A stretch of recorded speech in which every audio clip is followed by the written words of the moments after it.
que je dis, c'est qu'à ce troisième niveau, il y a ce qu'on appelle le niveau maintenant de ceux qui face au canon pour ne pas aller en captivité. N'est-ce pas? Refusent le combat frontal face au canon. Mais il y a ceux qui ont fait ce combat frontal. Donc on ne vous dit jamais dans les livres les résistances africaines. Jean-Pierre Soulou va le dire tout à l'heure. On ne dit jamais. C'est comme si l'Afrique n'avait jamais résisté. Jamais. Quand Oruno Lara a fait sa thèse de doctorat, parce qu'il enseignait au Cameroun, sur une résistance africaine, celle des Diaga, qui a donné les Quilombo, qu'on connaît, qui sont devenus célèbres au Brésil par la suite. N'est-ce pas? Mais on a dit qu'il ne faut même pas parler de ce livre. Il ne faut pas parler de sa thèse, c'est même pas la peine. D'abord, c'est un antillais. Qu'est-ce qu'il va dire là-bas pour les autres? Quel est son problème? Alors, justement, alors, donc, nous disons que ce n'est pas seulement la résistance des Diaga. Il y a eu un continuum insurrectionnel des Noirs, tout le temps. C'est connu.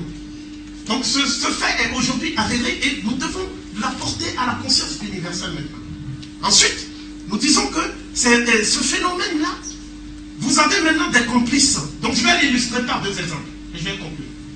Le premier exemple, c'est ce qui s'est passé avec les Français.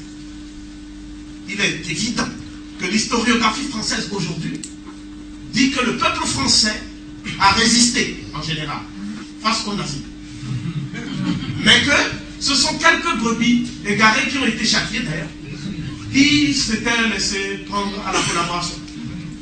Mais les faits sont tout autres dans la mesure où c'est un ancien maréchal de France qui dirigeait la collaboration. Peut-être.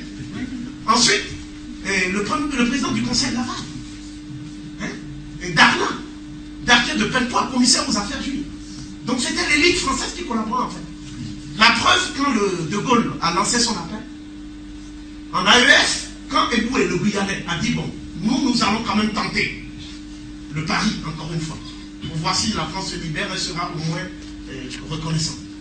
Eh bien, ce sont des gouverneurs de l'AEF français, blancs, qui ont dit, nous refusons, nous préférons la collaboration avec les gens. Nous avons leur nom.